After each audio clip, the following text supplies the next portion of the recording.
Colin Chapman, a respected BBC journalist, has passed away at the age of 87. He had a distinguished career working for major outlets such as the BBC, Sunday Times, Financial Times, New York Times, and ABC.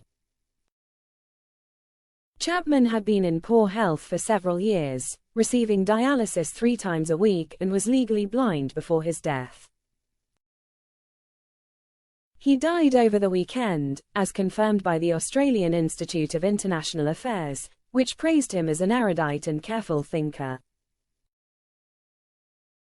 Born in the UK in 1937, Chapman studied at the University of Leicester before embarking on his illustrious media career in England.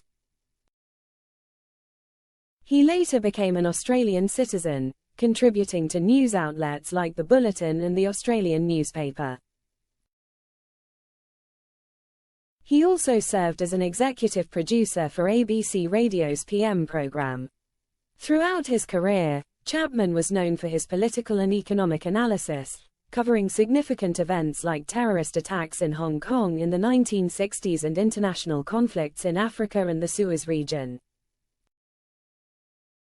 Chapman's work for the BBC included covering major historical moments, such as the fall of the Shah's regime in Iran, and he produced news specials from Greece, South Africa, and Japan.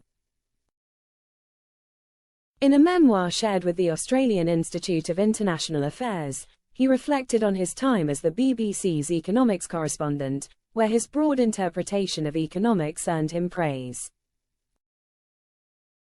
He eventually became the presenter of the Money programme and BBC Radio 4's Financial World Tonight, allowing him to produce long-form documentaries.